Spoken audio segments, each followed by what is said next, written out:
Welcome back to Deep Thoughts, ladies and gentlemen. Tonight I'm coming to you in the later hours because I've been working on a new script project. Very excited about it. Been talking to my contacts and testing out scene ideas and about to hit the words tomorrow. But today's episode is about something that I am going to entitle the Instant Earth Theory. So let me ask you a question. What if the Earth is fairly brand new, and that most of the history that you've been told that occurred, and most of the artifacts that have been discovered to prove that that history actually occurred, were either remnants of a previous use of this container, or simply put there, that the idea that you are living inside of a movie has a bit of truth to it? So you're probably needing a little more clarification on that. So allow me. Now, I want to make sure that everyone listening is feeling included in this. But one could actually start this theory, say, a day before your birth, which you think is your conscious birth. So let me go back, say, 150 years and say, what if the Earth started in, 1870? 1870. That means everyone who's alive today would be well within this envelope, but almost everyone who's ever lived on Earth never really existed. For those of you who are into the flat Earth thing, you can bring your model right into this conversation. Why do we think it's round? Well, because the sun's round, the moon's round, planets I've seen in a telescope are round. So it's pretty obvious that we would think we live on a round thing. There's bubbles in water. So these physical models actually work scientifically, but maybe they're not true. Maybe it's a matrix. It could be a computer matrix. It could just be that this is theater. It could be that we live on a ball, but the ball is so big that our little world is a contact lens on top of that. So we do have this contact lens over us, which is the flat Earth model. And the reason why we do sense a tiny bit of curvature every time we do an experiment, but nothing like the spherical bend of the Coriolis effect that we're told should exist, is not due to refracting light around a corner.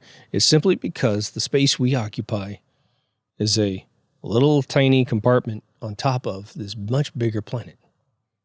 You know that I'm fascinated to death, and some of you are too, with pre-dynastic Egypt discoveries. Basalt boxes that I keep talking about and all this other stuff. The circular saw marks that we absolutely positively see on those stones. Boreholes that require at least 6,500 pounds of pressure to bore a hole in 60 seconds, which we have proven with scientific method now. Stacking 2.5 million rocks into the Great Pyramid. Chambers that go way down into the ground, potentially half a mile into the ground.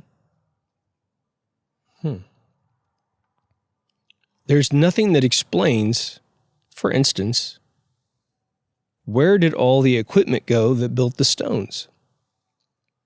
And if they had steel or some harder substance, some harder alloy with diamond bit drills or something even stronger than diamonds that could cut these stones, we have seen the proof. I will put it in the video as you watch this.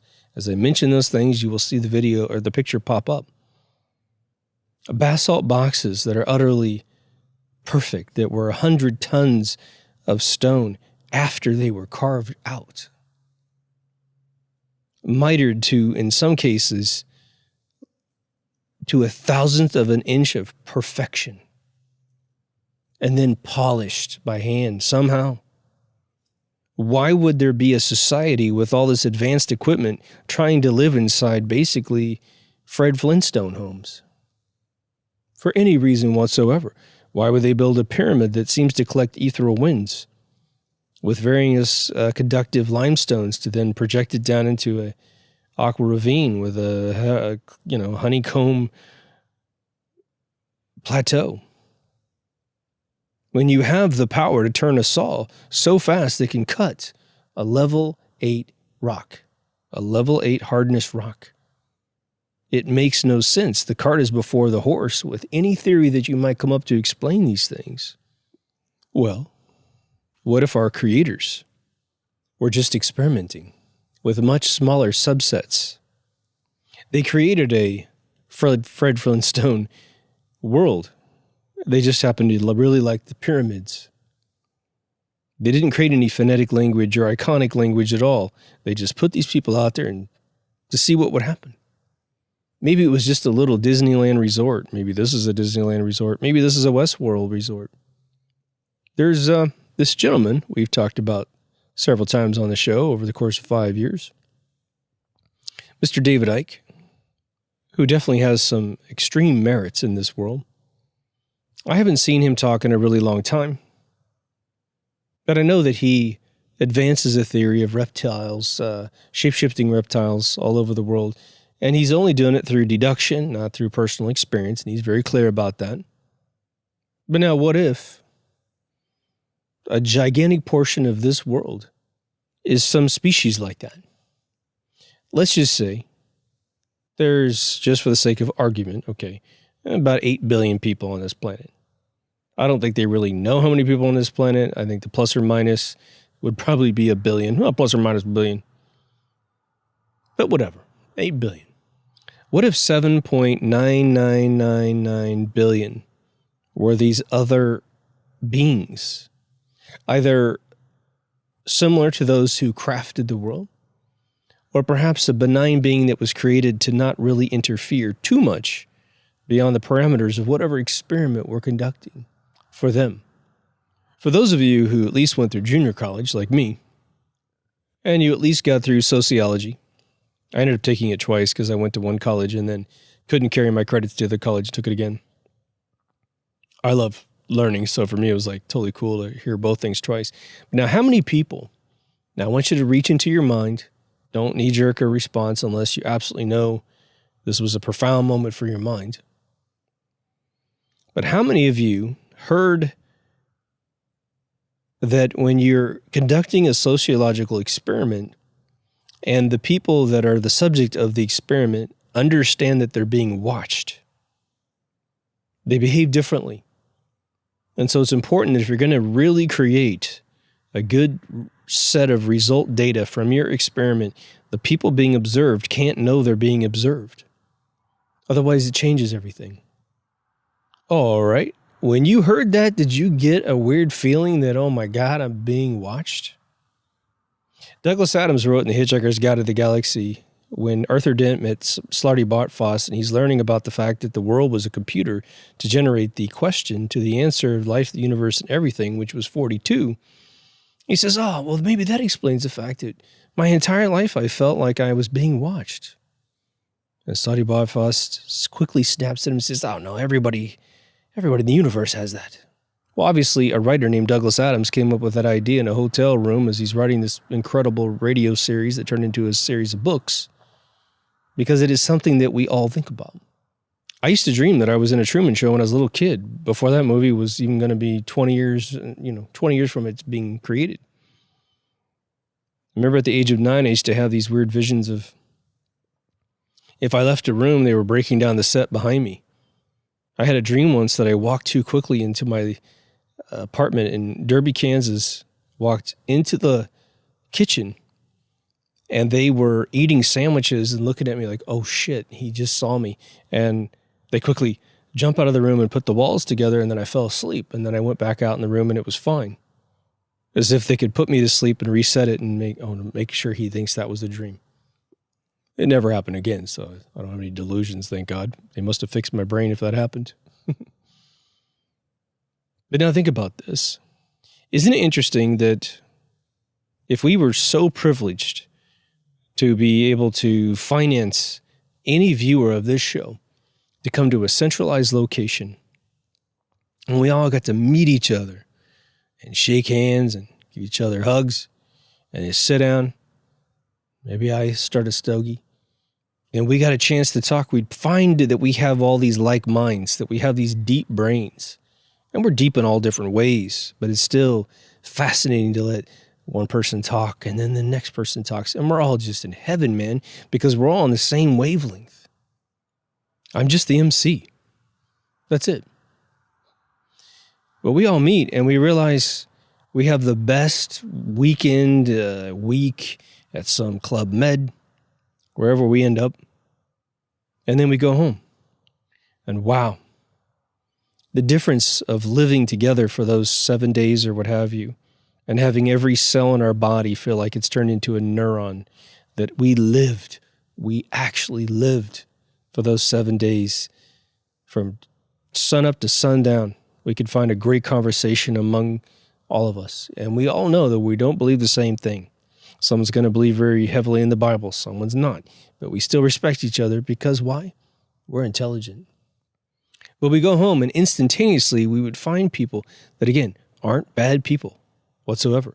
We still love those other people that we meet when we go back home. Not necessarily our family members, but other friends and, associates and what have you.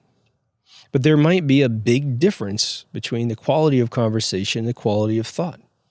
And then kind of subliminally, we would probably be feeling some thematic thing like, well, that was my tribe, man. That was my tribe. I was with my people. No matter what we talked about, no matter how mundane or complex, it was enjoyable. Whether we agreed or disagreed, it was tolerable. It was nice. We actually had a means to disagree in a way that we had smiles on our face the entire time. Or we even changed our minds because someone had the ability to talk without being interrupted. And it felt good. I have friends in my life who do this to me. And when I'm done talking to them, and I go anywhere else in this world, as much as I love my other friends and family and what have you, there's no one like these people. It's this instantaneous, intense engagement, whether we're talking about nothing, laughing our heads off, or really getting in deep, telling a touching story that makes either us get verklempt or they're telling us a story and we're getting verklempt, doesn't matter. The whole human condition, the human experience is being fully engaged. Now, in a way, this instant earth thing, I am trying to be as literal as possible. Perhaps there's multiple containers all over the surface of this ball. Again, a ball so big that it feels flat. The container. I mean, when you're inside of let's just say it is a heliocentric earth, but you're inside of a big football stadium. Well, it doesn't feel round because you're so tiny and it's so huge. But you could just keep getting it bigger and bigger and bigger and adjust for gravity. The gravity algorithm works, but it's all based on, false pretenses of where we are and what's going on. But we got to figure it out. That's all we really need. What kills me is the pre-dynastic Egypt thing. That's what's kicked off this episode in my mind. It's really racking my brain, man.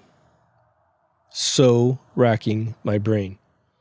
Because the evidence is so painfully right in our face. The cart got before the horse and appeared to function properly. The one way I parse it in my mind is that if machines were built with steel, then they would rot away over the course of 10,000 years. And I happen to believe that pre-dynastic Egypt is at least 35 to 40,000 years ago because of a bunch of other very deep science about that era, the star alignments with the constellations on the ground, a bunch of other things.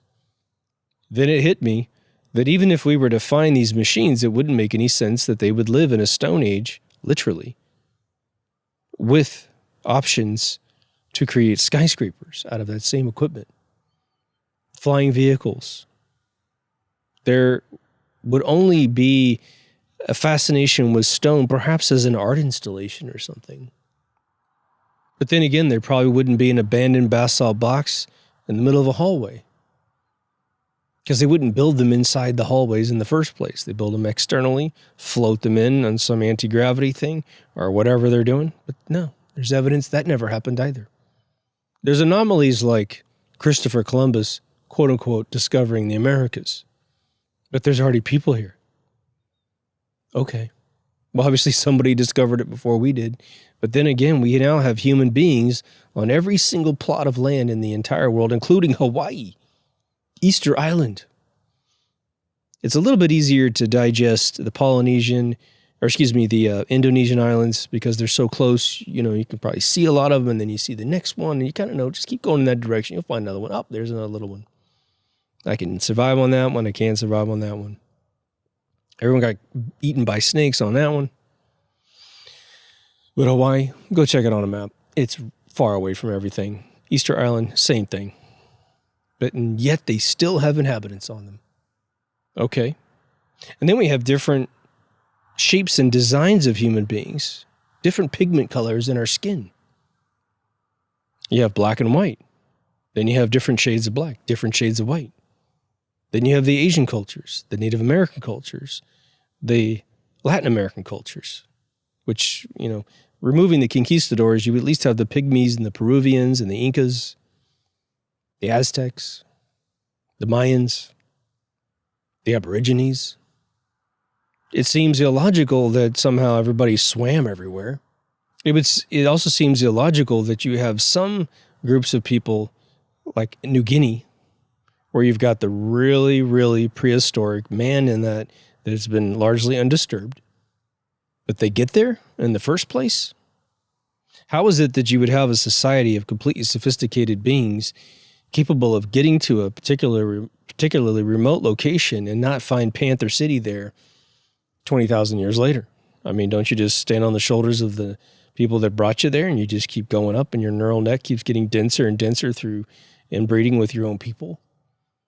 Someone's going to get bored and find an old screwdriver from the ancestors that got there and hey, do something else and figure out how this works. Do smart people really travel around the world on oceans and then not bring all the necessities and information that let them get there in the first place? We got pyramids on every single continent. Isn't it interesting how, and the mud flood people are very into this, but that the further we dig down on these continents, we find stuff, previous civilizations. Now, everybody could say it's just weather anomalies, and there are a lot of solutions to mud theory that way. But no matter how far we dig down in England, we find more civilizations that were there before us. I mean, really, down there deep. Egypt, in Cairo, on the Giza Plateau, 4 stories down is 360 feet. That's 36 stories in modern day times. Are they just frosting over a previous experiment? Did they go extinct because of some issue that they overdid something or warred and killed each other? Or did they absolutely flub the experiment and whoever owns the dome said, all right, that was pretty cool. I screwed up too, man. Gee, hope we get the next one right. Yep. It's just like Cabin in the Woods, man. There's a reset. But we believe history exists because we're told it exists, right? It's like I mentioned in the Histories of the Matrix episode. It's so true. And if anything, this could be the 101, and Histories of the Matrix is the 202 to this, or 201 to this particular episode. It's interesting that if I had to prove to you that the world existed before I was born, I don't think I could prove it to you. I could definitely suggest it to you. I could insinuate it to you. I could take what I've been told and pass it to you. But if I had to personally prove that the world exists before me, and what I mean by that is not the world as in the soil and the rocks, but civilization existed before me, the only thing I could probably say is that I think it takes a man and a woman to make me, and so there had to be an inception point prior to my existence to incubate me to birth. I watched my kid grow up in her mom's belly. All right. I've seen it happen to other people. Think about the theory of the dinosaurs. If you start the theory of the dinosaurs in, say, 2021, it seems like a very intense paleontology science that is absolutely bona fide, and it totally was real. All these dinosaurs really existed. Once you look up the history of it, you'll realize it's all BS. that the Tyrannosaurus rex was a fictional being created by a 6-inch tooth found in some river, supposedly. You'll find that the first two guys that invented paleontology had lied so bad that they discovered 136 dinosaur species, and that today modern paleontologists say, well, they lied about 104 of them. But it's real. It's totally real. And the Tyrannosaurus rex that was totally fake in, 1865 or so? Well, we actually did discover that thing exactly the way that guy faked that thing in a museum. So now it's real. I will go to my deathbed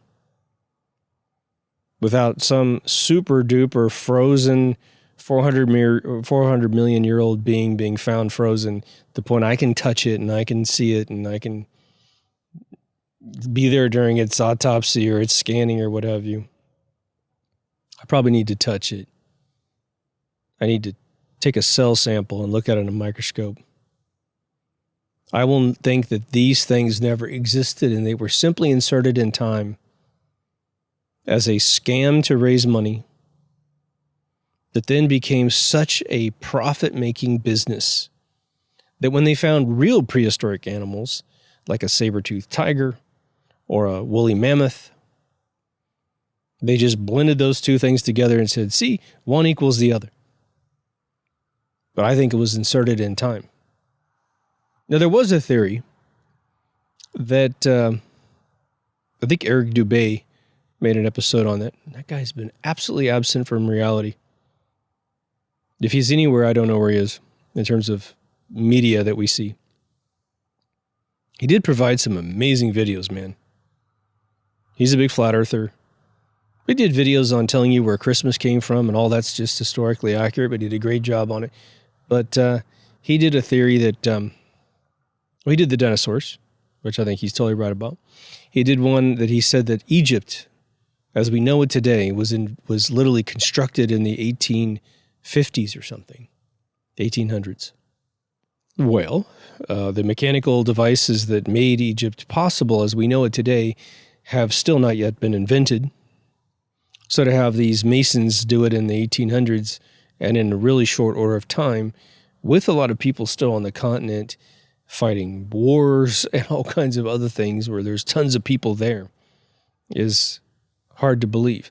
However, it's been a long time since I've seen that documentary and since he's had his channel erased 90 times. I don't know if any of that stuff's still up there. He did cross-pollinate some really bad data because there are pyramids in the world that are very sharp and very steep, and they look like almost cones that you would find at some construction site, although they're pyramids with 4 sides. And he said, see, that when they first drew the pyramids from Egypt, they look like these, and all of a sudden they're these big fat pyramids, and he confused 2 different sites. So shame on him. Plus, some scientists are just horrible artists, and they're doing their best. But perhaps what might have led him into that theory is this cart before the horse problem with the tools that made so many of these rocks and these sculptures and these statues in some industrialized form. And he just said, you know what, this has to be built more recently, or at least with technology that matches sort of where we are today. But the world experts that know how to cut stone grimace when they're asked, okay, there's the Great Pyramid. Now, you know how it was before when it was done. It had veneered rock on it. It's got 2.3 to 2.5 million stones. It's 465 feet tall approximately. It's got chambers inside that reach out to stars. Now, if you're hired to do this thing, what's it going to take? Oh, by the way, it's on a plateau that's actually taller than the pyramid. Oh, it's actually on an aqua ravine. It's got a big catacomb water thing inside and all these hidden chambers underneath. How much was it going to take you to build all that, and how long is it going to take? They're looking at us going, I don't know, a couple thousand years? I don't know. Never done it before. Looks really hard. I understand why people think these other theories have merit. We're starting to notice, and maybe it's just I'll give it to you 2 different ways. There are 2 explanations of the reference of NPCs in the real world. An NPC, for those of you who don't play video games, The acronym stands for non-player character. When you play a video game, obviously you're real playing the game. Sometimes you'll play games that have other real players in there. There are characters in the game that aren't human. They're there as artificial intelligences. They look like humans because they've been drawn to react. You click on them and they'll give you a quest. They'll say, please go over there and get me that thing and bring it back. And if you do that, I'll give you this sword, which will allow to kill you that thing over there, blah, blah, blah. NPC. So the two definitions that I recognize on this show is the Project Mockingbird NPC, which is a news anchor who's been bought off by the Black Hats for Project Mockingbird, launched in the 1950s. And remember, in a Senate hearing, and by 1970, they said they were controlling all of the top personalities on news, and that totaled between 750 to 1,000 people. So it's real. And that's the one you'll get in trouble if you post too many memes with these gray-faced characters. They used to block them from you. I don't think they care anymore. Then there's my definition of NPC, which I did an episode on. And it's essentially a fake human. It's either one of two things. We're in a matrix, and these are just AIs that we're talking to. Metaphorically and almost hysterically, we have recreated that within video games. But those are those sort of deer-eyed people you talk to. People you talk to and they can't seem to muster more than about 500 words in their vocabulary. They're functional in life. They're safe in life. They do their little robotic loops, but they're not actually real people. They don't have souls. They're simply there to fill up the space, to create a simulated environment for the sociological experiment, which is whatever the hell we're in. The secondary theory to that is what I mentioned earlier in the episode, which is that, again, it's Westworld. Westworld, in that particular case, would be a big joke on us. Literally, the HBO TV series that went three seasons, 2.8 seasons, ended horribly. Started brilliantly, ended horribly. And that would be the theory that they're visitors that don't interact too much. But in that particular theory, the NPCs are more like the evil bastards that run the world. It's sort of like when you're young and you're on spring break and you leave, say, Idaho, and you go to Fort Lauderdale, and you're like, man, I'm going to be a total dick in this world because I don't live here. I'm going home, so I'll break a window, scratch a car, sleep with 10 girls, and get them all pregnant. I don't care. I'm going back home. Same thing. They're coming here, just like Westworld, the show on TV, where the millionaires went to shoot people, kill people, screw people, everything in the book. And then maybe the totally crazy tongue-in-cheek one is that they're reptilians that are simply here to look at humans that have more emotion because they have an R-factor brain. They're more left brain. But now, what's interesting is this. This is going to screw with some of you. Don't take this too seriously and do anything strange with this information. Now, I think I have parents that are my parents. I do. Kind of look like them. Now, I don't remember being born the day of. Thank God. Might scar me for life. But now, what if my parents were engineered to look like me? And my relatives, they were engineered to look like me too. But they've been crafted to give me the impression that I was born through a womb of a particular person. The reason why your parents, or you end up acting like your parents genetically, is that they are mimicking you. Or maybe just through power of suggestion, we end up acting like them no matter who they are. It's not a genetic trigger. It's not an instinctual trigger. It's just Mother Goose triggering. Isn't it interesting what you can prove to yourself and what you can't prove to yourself? But before anyone says anything, you actually overestimate what you can prove. I can prove that I was birthed out of my mother. Now, we happen to catch my kid my kid's grandmother videotaped her actually being born. So unfortunately, my child has the video of such a thing. I don't think she has it, thank God, but it was videotaped. And I was there when it happened. A lot of our parents were there. Hopefully our moms were there. But let's subdivide that one more time. just for the sake of being efficient in our theory. What if those of us who are really alive, those of us that would meet as a result of getting together from this show's population, we're real. Our family lines are real. And we're the real ones. Anyone you've ever been able to sustain a long-term relationship with, that's also a real person. But all the robots you see in cars wearing masks by themselves, they're not real. They're there to give you a power of suggestion to test whether or not you actually have a fully developed, say, concept of freedom. And what if the experiment right now is nothing more than to test the resolve of what's inside the petri dish? Okay, hatch the pandemic. Let's watch what happens. We do this every time at this stage in the game. No society as a whole has ever risen up to fight this ridiculous oppression. And when they don't stand up to fight this ridiculous oppression, then they're no longer worthy to live. And poof, you go away. They mud flood the whole joint, replace everything, knock all the buildings down. Hell, for all we know, they can just wait 10,000 years for it to happen. Maybe they just run a little acidic atmosphere in the sky, which melts everything away except stone. So all the tools that made those stones are all long gone. Let it settle for a little while, just like they're baking a cake. Check the radiation levels, check the acidic levels. They adjust the experiment and put a whole bunch of folks in different places this time. Perhaps the Aborigines are going to run the world this time. They're going to be the Aborigine privilege, and the white people are going to be in South Australia. Or what is it? It's South, North, West, or East Australia, right? Just see what happens. Now, we're all going to find the artifacts of previous civilizations.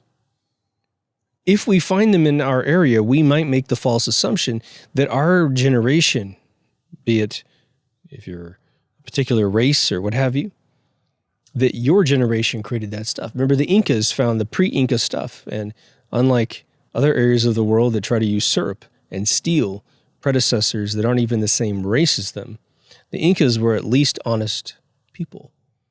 To this day, they're honest, and they say, you know what, that we didn't build that. We call it pre-Inca because we're the people who found it, and we're the people who've only lived here as far as we know, so we call it pre-Inca. Some other race. But they don't even make a claim that it was actually their genome that did it. They don't know, and we don't know. It's nice, actually. I will always, always, always praise the Inca people for being truthful about that. And again, maybe it was them. Maybe it was their ancestors. But how'd they get so reset from being able to shave the mountaintop of Machu Picchu, getting rid of a mountain off the top of that mountain, creating a flat plateau, and then building that amazing thing up there? But right now we're in this absolute booming cycle of anthropology and archaeology. We're finding new things.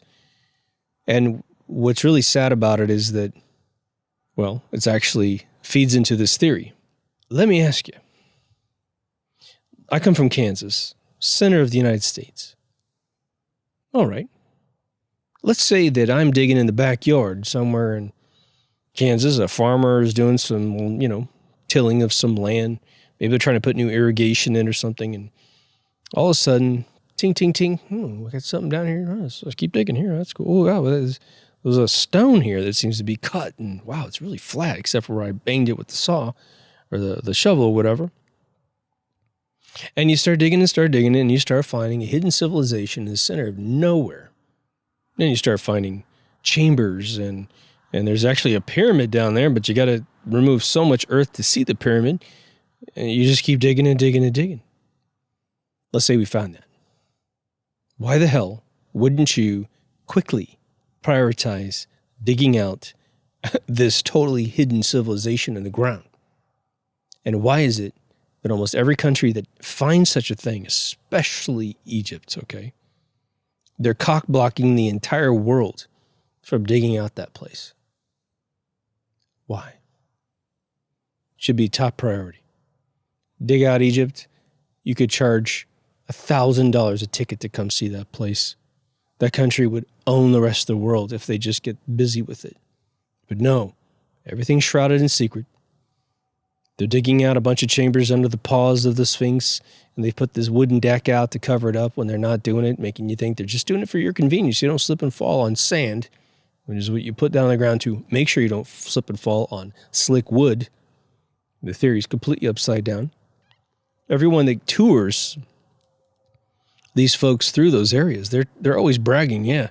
You know, the guy, Brian Forrester, who went down those 4 stories, 360 feet. They told him, yeah, there's 10 more stories down below. Okay, so that's another 1,000 feet. We're at 1,400 feet. That the Egyptians are the real creators of that place created, which is probably some sort of African. Again, look at the statues, probably black folks. Eventually it became the Egyptian bloodline at some point through dozens and dozens of wars and takeovers and all that stuff. But they're always cock-blocking the digs. Always. Why? Well, one, in Egypt, I believe at a fundamental level, they don't want to lose the genetic possession of that land. They don't want to prove to themselves beyond the shadow of a doubt that they didn't actually make any of that stuff, which is why Egypt is not a Panther City. Okay, whoever built the Great Pyramid, like I've said several times, would have had a Panther City by now, something in a stealth shield, all kinds of flying vehicles. You would, because 35,000 years ago, you were able to build the most amazing things on planet Earth. And what happened to your brains between then and now? How'd you get so much more primitive than these amazing folks that built that place? Because you're not those folks. Plain and simple. But what if there's something else, like instant Earth theory, to stop them? What if they just discovered, well, it's pretty easy. Like, let's just say we're 2 of those folks that built this place, and they're looking down on the sociological experiment. One guy's a newbie. He comes in, he's like, well, I got a question for you. He goes, yeah, what's the question, man? Some old guy. He's already been there a long time. What do you do about all this stuff you leave behind? What do you mean? Well, you left the pyramids behind from the previous experiments. I mean, you got Machu Picchu over there. At least that's what they're calling it. And you got pyramids in China and Turkey and South Africa. And how can you possibly leave the past there for them to discover? And the guy goes, well, you know, it's kind of fun to watch them try to figure out what it is. It kind of stimulates their mind. We get to watch their little experiments. Yeah, but what if they dig the place out and figure out, you know, you got some spaceships down there and some other stuff? You know what? We actually control the folks that own those authority points, and we just deny them. But they can't dig it out. What if it's just as simple? Stuff sitting right there in plain sight, revealing the reuse of this container. For those studying the mud flood stuff, which if you haven't studied that and you're looking at me like, does he say mud flood? What the hell's that? There's a small group of folks that are studying this, and you can see several videos online. Some of them are reaching really hard because, again, there's a theory and then there's things that can look like the theory. Again, I've never done a mud flood episode directly because I haven't found the real linchpin for it. If you think you've got the video and it's something that you follow, please put it in the comments below on YouTube or stick it on our Facebook page. But the theory is that the gods do this. They erase civilizations by causing mass floods, just paving over a previous civilization. Now, the problem with the theory is that there's a lot of just basic geology and meteorology that explains probably 95% of what I've seen. For instance, there's some mining towns in America where they happen to build a township on a hill in sort of a valley area, which, you know, protects you against wind if you live inside the valley as opposed to on top of the hill. But as it rains on the hills that don't have foliage to protect this event from occurring, there's no grass, there's no big trees or anything, the water will sink into the hill, mudify it, and over time it slides down into the valley. And if you built a hotel straight up and down with a nice flat foundation, and this continues occurring, and you had a door on the side where the hill goes up, eventually, just over time, the mud's going to build up on that side of the hotel, and they're going to have to, you can't go in that door anymore. You got to build a door on the second floor to get off where the new soil meets the earth, right? Meets the doorway. So that's very natural. But perhaps there is something to it, because we also have these bizarre moments in history where we believe that entire civilizations disappeared in a flash of an eye. Something happened to the pre-dynastic Egyptians on the biggest continent on this planet by a long shot. It's lush at the time. It's got a river with plenty of fish and tropical greenery everywhere. Grain can grow perfectly well. In fact, it does. It grows wild. Plenty of livestock in Africa. There's no overusing the resources in Africa to the point where people are going to starve to death, which is a very common explanation for a lot of things. Easter Island was said to have gone through that they pillaged the place. Now, in Easter Island, that theory holds up 100% as a theory. But they also say that crap in South America, where all the Aztec pyramids and Mayan pyramids and Inca pyramids and Inca stuff, they say they overdid it. Okay, have you seen South America? I mean, outside of a massive pole shift, way more than just the 23 degrees, way more than that. Civilizations seem to vanish from various areas very quickly. And there's no sign of mud flooding necessarily. If so, it definitely greened over very quickly to hide the sort of artifact of such a thing. It's probably safe to say that if you were to go with conventional history, that man has been on this planet way, way longer than they said that we've been here. I just looked at a website the other day that found a steel screw that's probably, you can't quite get the scale from the picture. If I were to guess, it looks like about a 2-inch dowel in thickness with rivets, and it looks like about maybe 6 inches long, found inside of a stone that is carbon dated 400 million years ago. Okay. Well, hey, if you look at pre-dynastic Egypt, that object actually is definitely further back than we need it to be, but that would suggest that there were machined parts from the past. Perhaps a bolt fell off the dome and sunk into some warm rock or something and then just got glossed over. I've had this thing on my list to make an episode on, and I don't think I can do an hour on this without boring you guys to death, without doing a tremendous amount of research to try and keep it going for at least an hour. But there are all of these artifacts that they have found encapsulated in stones around the world. And regardless if carbon dating is accurate or not, they'll find these things at depths that are just astronomically against the proverbial life cycle, right? Remember, the reason why we know that oil is not a fossil fuel is that oil is found as deep as we can go, but all life stops at 16,000 feet, which just is around, 3 miles. But the Russians have dug, 8 to 9 miles in the ground. There's still oil down there because it's a natural byproduct of the earth. Crushed methane gas turns into crude oil, and then we refine off the carbon to get to the methane, the hydrogen. And we have various octane fuel levels from racing fuel down to kerosene, down to diesel. And it's just the varying amount of carbon atoms in whatever the refining process is in the pipe. What else could instant Earth explain? Remember how I told you about the book that supposedly Plato alluded to, which is as Plato was growing up as a kid, he claimed that the elders of his time frame spoke of the time before the moon. The moon was a recent addition within the couple generations that he existed. Meaning his generation, a couple generations before him, they didn't remember having a white ball in the sky. But they were very mystical people, weren't they? And so having a moon, like if we had 2 moons tomorrow morning in 2021, holy crap, we'd all go get religious or something. I don't know. But back then, everybody was spiritual. God was controlling the world, or gods were controlling the world, whether or not they were atomistic or pluralistic. They believed that those kind of things occurred.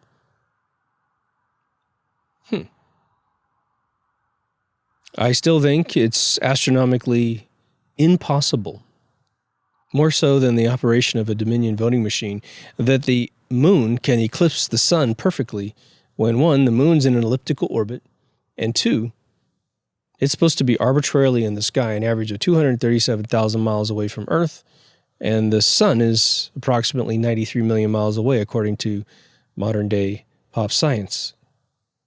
And yet this object is the same exact size in the sky on occasion to create a full solar eclipse. I think that's impossible. So there's a mechanical reality in those two things working together to create this effect that doesn't make any scientific sense. Plus, our moon is always said to be too big for the Earth. Now, they're trying to tell us the moon will eventually lose orbit with Earth and go fly off on its own Space 1999 journey. Really? Interesting. I mean, it gaining an orbital pattern around Earth, meaning increasing its orbital radius from Earth's core, seems utterly ridiculous, unless we can explain it through ethereal winds. Well, if this is an orchestrated simulation of reality, then everything makes sense. The theory that the moon is a burned-out sun, it simply expired, and on a particular evening, as the sun went dark, which could be blamed on an eclipse back in the old days, imagine seeing the sun flicker out of existence. I mean, who knows how that thing might end? I'm sure those who put it in place would know exactly when it's going to expire, whether it be a serendipitous moment that's tracked by some device and the little alarm goes off and it's like, oh, what's that? Oh, well, the sun's about to go out. We got to put a new one in. Hey, sun department. Yeah, we need another sun in dome 4563. Oh, okay, we'll have it there. How fast do you need it? 5 minutes. Okay, good. And they just have a policy to let the other one sit up there. Why is the moon white? Why does it lack any composition of Earth? Yet the going theory among pop science addicts is that because the guy created a simulation of a gigantic Earth killer hitting the Earth and spinning out part of its debris into the moon, that's the way we believe the moon was created, which is absolute BS, okay? And the big reason is the moon is so freaking far away that the simulation they always show on TV puts the moon about 10 feet away from Earth in the simulation, when if you just think of the fact that the Earth is about, let's just say, rounding up, it's about 8,000 miles across, diameter-wise, and divide 237 by 8. That's how many times you could put an Earth between the Earth and the moon. The moon's way out there, man. By heliocentric pop science. But if you take a flat Earth model and a simulation model and an instant Earth model in a contact lens, perhaps on a bigger ball, so we see very little curvature when we do all of our laser experiments, thus catalyzing the relative theory of where we are, of being relatively flat. Can you imagine that? We're a contact lens on another big ball? That means heliocentric people are partially correct, and flat Earth people are partially correct. What was it, that Picard guy who took the hot air balloon up, looked out his hot air balloon and said, it looks like a dome with upturned edges. No, a disc with upturned edges is what he saw out the window. Perhaps all of this gets to be like a 5D chess experiment to say, okay, and let's just say we'll go back to that conversation between two guys who are working this place, and they're just like, longshoremen of the dome. But one kid's really green. Yeah, he's heard a little bit about this place, but let's just get a job without knowing anything. It's a Hollywood script where I'm using a dumb kid talking to a smart guy so I can exhibition the technology for the audience to hear. And, he knows about his physical composition because he went to grade school. But he gets in there at the job and he's like, okay, maybe it's his son talking to a father, making it a little easier. So that way he can get close to, but he won't be qualified to take a job. And he just simply says, Dad, yep, son, what's this whole thing about? Like, what are you guys doing inside this dome with all these people in here? And he said, well, son, it's a really deep answer. Best way to describe it is we've got challenges for all different types of people inside this dome. No matter where they are intellectually, no matter where they are physically, both physically as individuals and physically geographically in this experiment, we have challenges for them. And we have computers and individuals that are embedded with them to collect the data, to let us know. And the kid says, well, why do you do it in the first place? I mean, what are you trying to find out? And he says, well, we're trying to find out a bunch of stuff. We have some stuff on a list we're trying to figure out. And we have this whole division that tries to find new things that we've never discovered before, to learn about ourselves. That's why they look like us. And the kid says, well, can I go down and play around with them? And he says, well, only when you get older, because you have to be trained not to reveal what's going on. Because if these people knew we were watching them, it would completely pollute the experiment. And we'd have to kill every single person inside this dome if you reveal what was going on. And until you can understand and appreciate and pass the training, where you're tempted by everything in your soul to give up a secret. Until you can be purified of that process, you can't go down there. But I tell you what you can do. Every once in a while, we actually take these vehicles inside. And they're invisible to these people in most cases. What do you mean most cases? Well, for some reason, some of them can see us and some of them can't. But we take our vehicles down there, and you know what they call us when we're inside those vehicles? What, Dad? They call us UFOs. What's UFO stand for? Unidentified flying object. Wow. We actually got bases in the bottom of their oceans. That's where we go to stage individuals that are actually going to join the population. That way they don't see us necessarily dropping off new resources. Of course, we're always studying the health of the dome itself, making sure the oxygen is good, the water is where it should be. But now imagine we pop out of the conversation, and part of the metrics of this entire thing is to experiment from them to us, which is basically racially, species-wise, all us. They look just like us, let's just say, within reason. Obviously, we would look a little bit different than them because we're making sweet love to each other and they're doing the same outside. But perhaps their whole thing, or not their whole thing, but a big part of it is they experiment with telling us who we are to see how that impacts our perception of ourselves and thus how we end up evolving within this experiment. They practice with a whole simulation where there's a God. It's embedded into the religions, perhaps even Jesus Christ and every other deity of virgin birth, death, and resurrection, like Jesus, the 27 or so versions of him that have been told in different times and different religions and different species, races. They're all real. Those things really occurred. This dude was real. Why was he able to do all the experiments miracles and things that he did? Because he came with equipment that could do that, or he understood perhaps some greater truth of the universe that is all powerful. Remember when you read in the Bible that says, a person with infinite faith can move a mountain just by willing it to do so. Perhaps that individual is one of them, our true, uninhibited, unmanipulated, unrestricted self with pure history and not faux history is able to do such a thing. Or perhaps like the Star Trek episode, I think with, I think it was Next Generation, where they had that thing where someone was pretending to be a deity and it was terrorizing these people. And they uncovered that it was an alien using a bunch of equipment from a stealth ship in orbit. But the point is, every once in a while, the gods come down. They experimented with that. The leftover history is where we get our religion.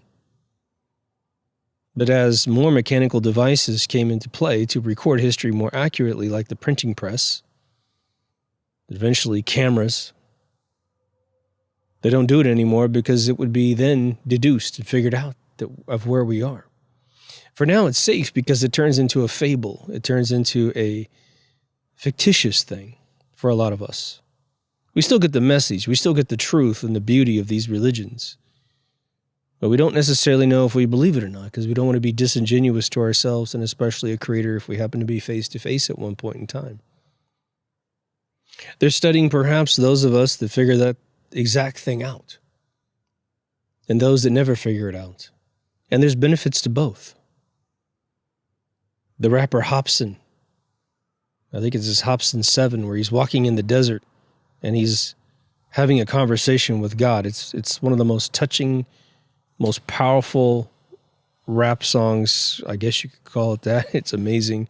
It's more than that. That's why the only reason why I say it that way. He's arguing with God a little bit and he's saying, you gave me a brain. And this brain that you gave me makes me think this is all fake. And if it's all fake, then what the hell am I doing on earth? And at one point in the middle of the song, he says, I'm fucking done. I'm fucking done with this bullshit. You need to come down here and straighten this out for my brain. I'm tired of this mess. You've let the devil run the world. And everyone's lying to me constantly, so how can I possibly take this religion into my heart? Because he did at one point. That's the first part of the rap. He took it all into his heart. He believed it all. He took a hit on the chin for being religious with his rapper buddies.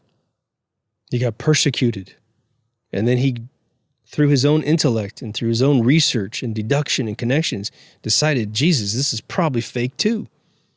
Because nothing in this world is real. I mean, no truths really exist except the ones we hold in our hearts. 5D chess.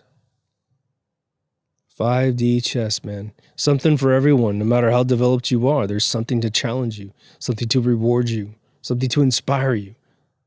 There's failure and success at all levels of wealth, all levels of spirituality.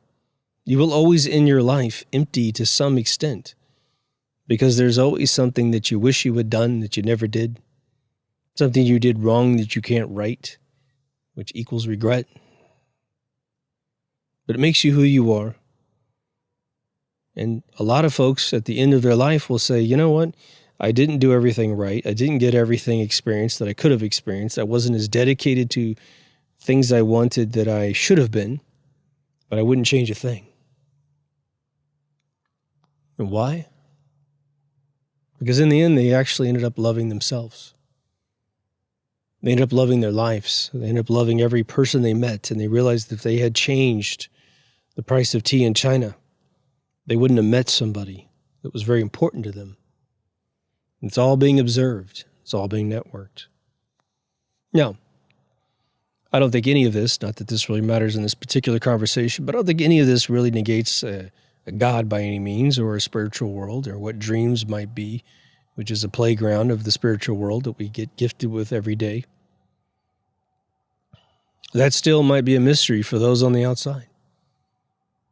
Or maybe it's not even a mystery. Maybe like, oh yeah, well, God exists for sure. It's nothing that they think on average. Some of them figure it out. But then they turn into Hobson in the desert, tortured by their lucidity. The fact is, in this world, and I bet many of you know, and I've said it a dozen times on different shows, but the more intelligent you get, the more inquisitive you get, the more isolated you get when you try to reach out and share your experiences and thus grow your connections and grow what you understand about the world. And let's just say, again, we'll go to the Trivial Pursuit game piece, the board game, right? It's the pie with, I believe, at least 6 slices in it, right? 6 categories of questions you'll be asked. Well, you take one of them and you research that thing to death. At the same exact time, in a different place on Earth, someone else that you're going to meet does another pie slice. And let's say there's not too many pie slices, but there's more than 6 for sure. But if we could just bring, let's say there's 20 pieces, 20 key core categories of being alive, of making connections. If you could bring all 20 people together in a Deep Thoughts University, go see the store on deepthoughtsradio.com, we would have the whole perspective of the entire universe as it exists for us. And with those 20 pieces connected, there's an epiphany of utter consciousness. It's almost like the old story of the Native Americans that could not see the boats coming in from Europe because they could not conceive of what a boat was. The shaman, though, the more enlightened of them all, who had taken tremendous amounts of ayahuasca, peyote, and other hallucinogens, they could see it because their minds were open to abstract sight, because they had seen Mother Ayahuasca. They had seen kaleidoscopes swimming in the sky in broad daylight. And so the boat wasn't hard for them to see. And the way that the fabled story goes is that the shaman would tell the people, right there, you see that thing? It's shaped like this, it's shaped like that, it's shaped like this. And all of a sudden, the consciousness of an average Native American, which would be an average version of us, went, oh yeah, I see it. I didn't see it before. And then, as they continued to visit the Americas, everyone eventually could see the boat before it landed. So instead of appearing like gods out of nowhere, when they disembarked, everyone was like waving at them before they landed. All right. What if that's the way we see UFOs? As Douglas Adams alluded to in his 3rd book, Ford Prefect parks the spaceship right next to the bleachers at a soccer game / football game for Europeans. And he goes and picks up Arthur Dent. And he says, well, where'd you put the ship? And he goes, right there. And he goes, oh my God, you put that thing in plain sight. How come no one sees it? And he goes, because they can't conceive of it. So they don't see it. Brilliant. Utterly freaking brilliant. What if UFOs are flying everywhere, all the time? And the only people that even have the inclination to point a camera at one or say they've seen one are the folks that can, for whatever reason, through their serendipitous experiences in life, can see it. They're the modern day shamans. There's a real, I'm reading one of Graham Hancock's book on this sort of ayahuasca experiences. My close friend Carla's actually had them. The question is, are you seeing something inside your mind's eye that is being chemically created in your mind? Or are you seeing a real entity that just simply exists around us and is simply unlocked by the drug combination to get your brain to fire in a particular way that kisses your soul in such a level of detail that you can see her? And I'm going to tell you, I think it's the latter. And why is that? Because Mother Ayahuasca has a name. If someone claims to have the true hallucination experience by taking this substance, they all see her. Some of them see her fairly identically, and some of them see her differently. First time I dropped acid and sat in the backyard with my buddy Richard, I said this story several times. He points up at the sky and he goes, what do you see? And I see the sacred geometry symbol of life in the frickin' sky. And he goes, I see the same exact thing. We even drew it. Yeah, you see that? Yep. Concentric circles inside of each other. we were seeing the same hallucination. Ain't that interesting? Now, of course, someone could biologically explain that perhaps by saying that the cellular structure of the visual cortex, of which we only use 5%, and is limited to 5% by a genetic blocker, a protein blocker that prohibits our data coming in from our eyes from crossing over 4.5 slices of our visual cortex. I guess it's 10%, right? There seems to be a reason why we have been engineered not to see most of the light that we ingest. Now, it could be way more complicated than this in terms of our existence. I'm just going to throw a funny one at you. Some people say they see Bigfoots. And imagine that, and people have suggested that Bigfoots actually live in a different dimension and only sometimes cross over into our dimension. It's always in the middle of the Ozarks or something, right? Never just happens in, other than the Beastie Boy video for Triple Trouble, which everyone needs to see, they don't end up in downtown New York. Interesting. And that could be, well, actually it doesn't make any sense at all. Obviously, in one dimension, New York could be a forest. In the other dimension, it could be a concrete jungle. But let me just throw this at you as a silly example of a bigger concept that might indeed be true. Those who take DMT say that they run into gray aliens and you get assigned a gray alien, and every time you take DMT, the same gray alien will escort you around that other dimension. But that they can show up in the room. I read a book on DMT, the dream molecule, and it said that people would, I think it was a woman, that she said she did it in a living room, and all of a sudden the room was full of grays. But not like feral grays, but really civilized, living in this same environment that she was in, and that she got the distinct sort of disdain of perhaps like aristocratic scumbags that are like, get that scumbag out of here, they shouldn't be here. They were like, get out of here, because she shouldn't be in our dimension. Like angry, like this happens every day. But what if a Bigfoot is simply an object, a being that's living in some wild, literally in the wild place where perhaps because of their consciousness, perhaps because of a mechanism, some sort of thing that we're doing in our world, like some impulsive energy that wiggles him into existence. He's there, you see him, you see her, whatever it is. And then they manage to get pulled out by the dome owners. Oh, crap. This one's crossed over. Get him out of there. Okay, great. And so you can't find him, but they do make footprints on the ground. People simulate it after they see it because they want evidence and proof. They don't have any, let's just say. So they fake it on the ground to get the story to go. But the 1967 footage of the female supposedly looks fake as hell to me. But, what if it's real? This would be a fun way to explain it, wouldn't it? Now, I'm going to go back to Earth, and let me suggest a couple things.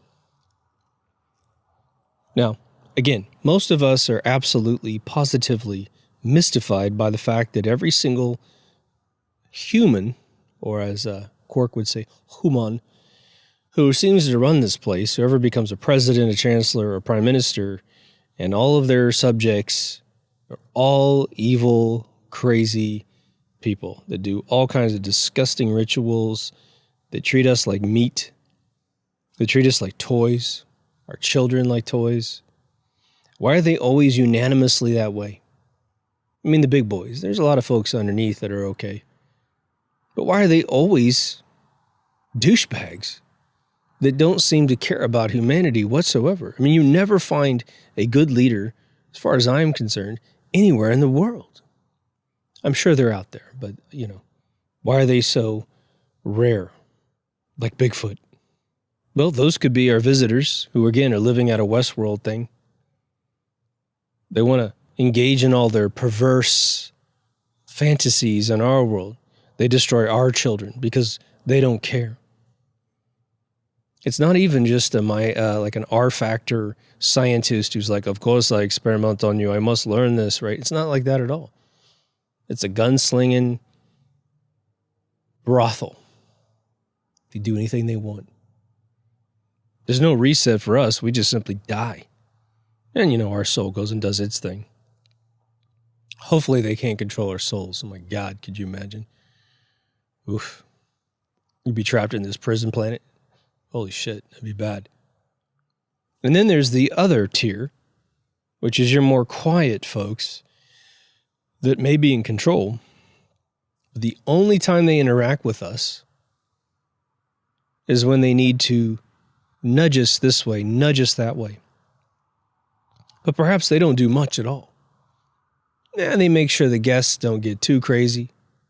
Because again, compared to Westworld, if this was the case, this is more like paintball. You go into paintball and if you get shot once and they hit you and the ref goes, yep, you're hit, get out. You got to hold your hand, I'm out, no one shoots you anymore, and you walk to the edge of the game and you have to wait till the game's over to go back in again. Sort of a birth, death, resurrection thing, right? So you can't have in our world some crazy nut that pushes the button and launches a nuclear war and kills the whole dome off. That's not allowed. Let's say someone actually achieved that level of power and wanted to do that.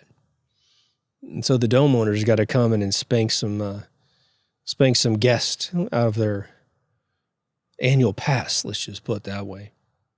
I think that the more that you study the world, and again, you bump up against these pre-dynastic rocks in Egypt, these stones that have been cut to a level of precision that today's engineers would literally cry if they were forced to make this thing accurate. Otherwise, they were going to die. Their family was going to get slaughtered because they know they can't do it.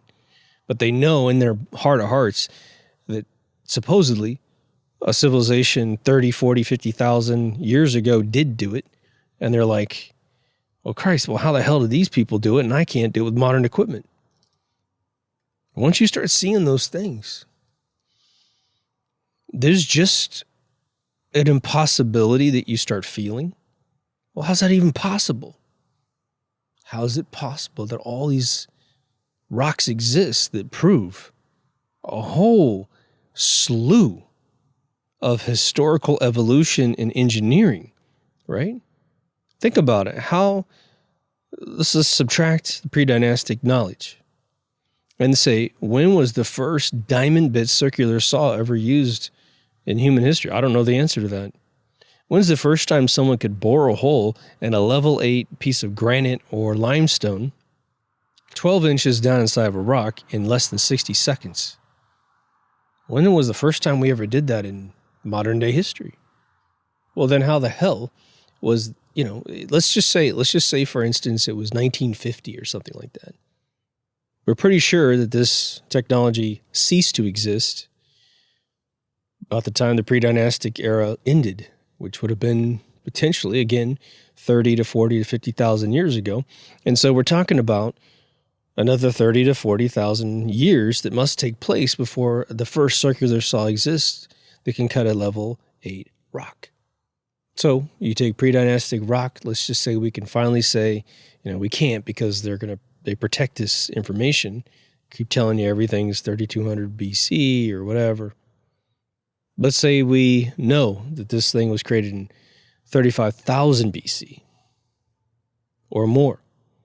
Then we have to dial back another 50,000 years roughly to get to enough time for man to evolve up naturally to find out this equipment. And for some reason, the equipment's gone.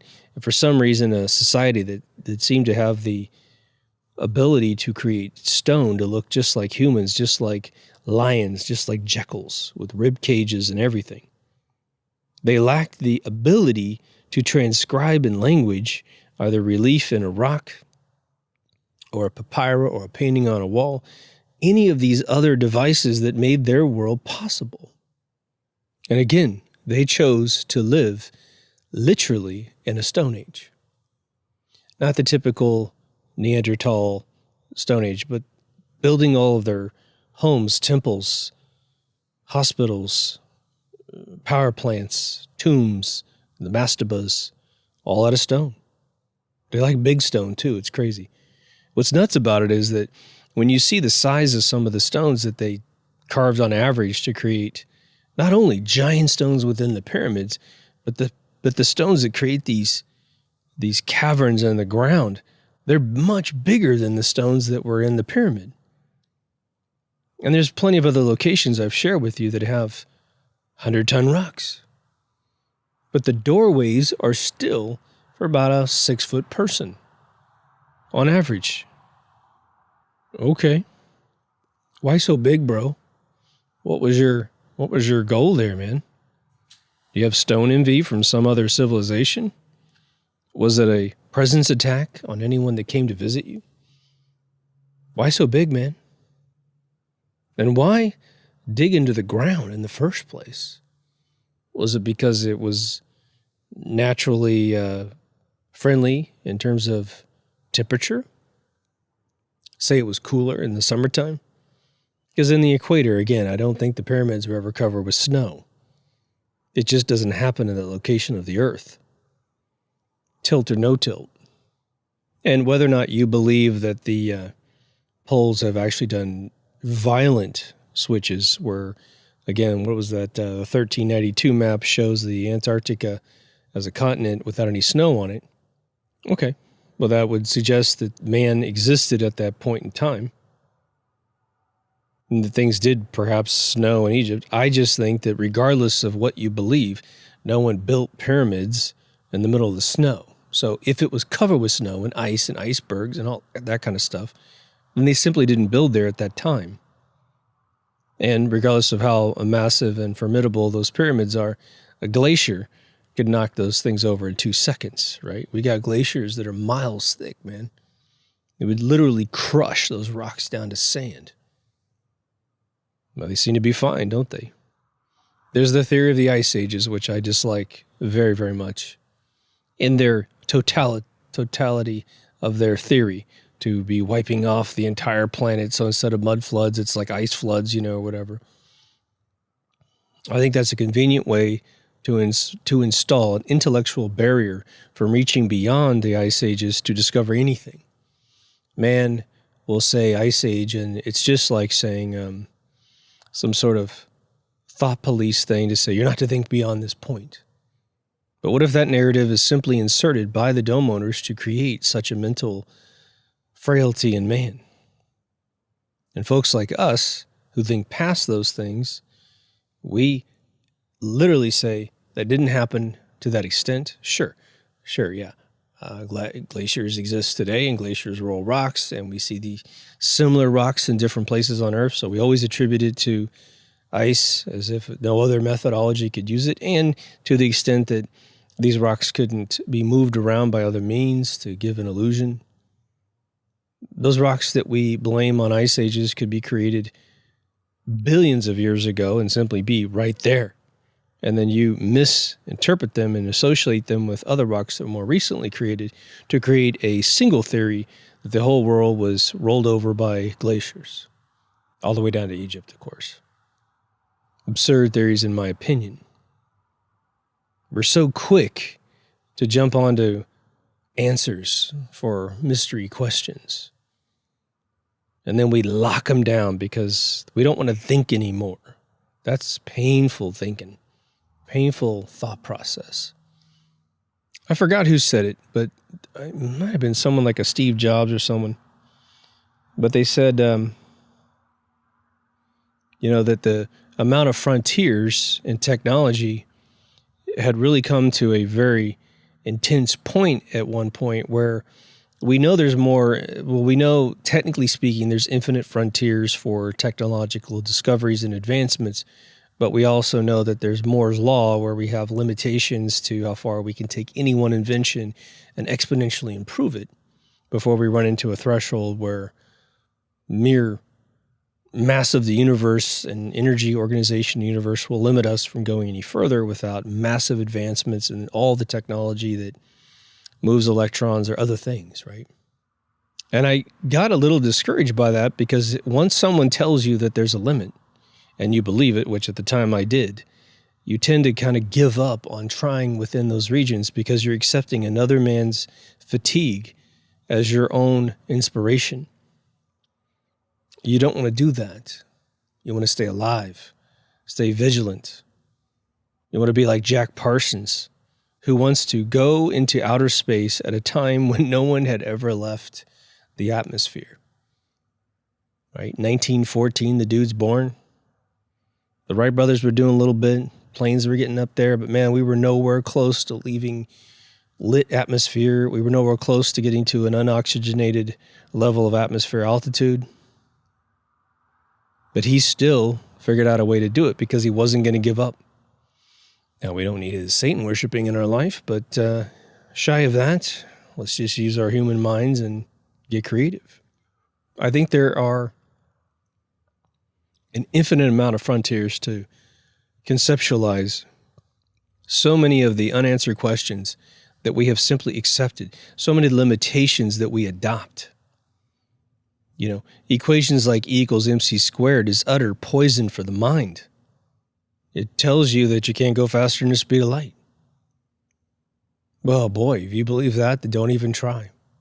It's like the patent office telling the Wright brothers that you can't fly, so we're not giving you the patent. What do I always tell you guys? Whatever you practice is what you're good at. Period. That's why a lot of perversion starts in this world. So make sure you police what you practice. Ingesting a bunch of propaganda makes you really a serf to the propaganda. You become a Stockholm syndrome to the propaganda. And I know that we're in an age where propaganda is mostly political, but many people who watch this show religiously understand that it is in every corner of reality. They're always trying to shut down your mind. And part of it starts when you're a child because your parents believe that you don't have the intellectual capacity to conceive of anything complex. And so they satiate you. A lot of parents don't know the answers to things because they're still unknowns to the entire universe. But instead of imbuing a child with the notion of, well, you know what? We really don't know, but maybe that's something that you could go find out. And the kid's like 7 years old going, okay, Dad, give me the books. All right, son, daughter, do it. I'll help you. I'll help you find as much as I can. And maybe we'll just go find some people that are current experts at this that have open minds, and we'll ask them the very magical question, which is, well, if we wanted to advance the theory of potentially moving mass faster than the speed of light, where might you go? And if someone gives us a good answer, we'll follow that path. If they give us the cliche answer, we'll just put a little X over their name on the sheet and say, of no help to our future endeavors. So the final question, which I have proposed in different episodes from time to time, but not for several years, is the following. What if we prove we're inside this instant Earth experiment, a flat Earth, which is simply a petri dish on top of a bigger round ball? Or whatever. What if we discover that they exist, and we prove it, and we teach the rest of the world that that's the case, revealing the proof? Maybe it's some experiment someone could do in their kitchen. Maybe it's something they do on a Saturday afternoon, looking at the sun. Who knows? There's something that reveals that it's there, that we're indeed inside of an experiment. Then what happens? Do they come get us? Do they come get us? Do they kill us all? What happens? Are we graduated out of the dome individually? Where they come and get us and say, okay, dude, that was pretty good. You figured this out. All right, well, don't fuck it up for everybody here. We're spending trillions of dollars on this whole thing, or monetary units of our kind, or whatever. Putting a lot of time in this. You get to leave. You got to leave. You got to go. And then you have some mysterious death or something, or you vanish. You know, there's been so many people that, said they left notes behind and they told their families that they were going to get on a spaceship and take off. And a lot of the profiles of these individuals they were ingenious people. Maybe they figured it out. Maybe they're simply selected. Maybe a bunch of the alien visits that we have where people get probed and all this other stuff, where supposedly our DNA is stolen to make babies. Well, maybe they're trying to figure out where we are genetically. They just come get a little bit of sample from us. Don't know. It's interesting though, isn't it? Hopefully this was a fun little experiment for your mind. And hopefully you saw that there are potentially a limitless amount of branches that come off this theory, regardless if they actually associate with my overhanging assertion that this might be an instant Earth creation relative to our timeline. It'd be interesting to find a moment in history where all the stars aligned, where we could actually sense that it was a logical point where this could have all started. What would that mean? Well, just a point where perhaps society isn't littered with Magellans crossing oceans. Perhaps where evolution, as far as man's concerned, seemed to flatline, meaning it was a good point to start. Be a fun movie, wouldn't it? Be a lot of work, man, but it'd be fun in the end if you could pull it off. Someone mysterious, someone senses all this data and he's living a torture life and he's torturing his family with it like Close Encounters, and then eventually he finds it. He finds the wall to the dome or whatever, and it's nothing like he thought. He sails to Antarctica instead of being a cold ice barrier, which is what you and I believe is down there, because a lot of folks haven't been there. Actually had the chance to pass messages to a guy that actually flew over one of the edges, and my good friend Nicole actually did a tour down there as a geologist. But perhaps they took her somewhere else, who knows? But they find it and they get out. And I think that would be actually a great act one instead of the final act of the film. And then the movie is them being on the other side. And if you had the guts to write that, then you'd probably sell your script pretty fast. And then for whatever reason at the end, they want to go back in because they realize they don't belong on the outside. So they engage in maybe some highly experimental mental reconditioning so they don't remember being on the outside. And they no longer lust for that vision of the outside. Can you imagine that? But if you had a fantasy of being in some simulation of your own, you get a copy of the universe, and you think that's what you want. And you get into that world, and for maybe even a few hundred years, maybe even 1,000 years, you have a really good time. But eventually you realize that living in God mode, where you get to control everything, it's your little instance of the universe, not hurting anybody. But you realize it's fruitless. Like the Twilight Zone about mind over matter. You put it all back the way it was. Because that is truly the divine formula. And you realize and appreciate, like so many kids who want to rebel against their parents until a certain age, when they realize their parents actually do know something. And they go back for advice. They go back for help. Same thing. They go back inside the dome. Recondition not to lust for that ever again. That would be one of the experiment finales, which is to say, okay, I'm never going back in here because I figured it out. But it's important that when I go back in to the real universe, that at no point do I have that thought. You become the host inside Westworld. That doesn't look like anything to me. And you love the minutia of the universe. It's rewarding and wonderful. The simplicity of the formula is the brilliant part of the formula. Food for thought. Anyway, hope you enjoyed the episode. And if you haven't been to Deep Thoughts Radio, please go. It's got everything you need. And in this time of limited speech, before we take it all back, please bookmark the website because we're on different sources. The one that's totally independent and totally functional is bitchute.com. That's BITCHUTE. Please go over there and make an account and subscribe to the channel. That way you've got a backup always ready for you. It's not the most functional thing in that there's not an app for your TV. I don't know if you can simulcast it to your TV. I haven't tried that at home yet. But at least to give you a source. And plus there's always the podcast if you need that. But there's everything you need up there. Social media. There's an all-new remastered Season 1. There's a store. There's a Patreon account if you want to support me. Appreciate all of you who do. In the meantime, take care of yourself and someone else. And I'll see you in the next Deep Thoughts. Over and out.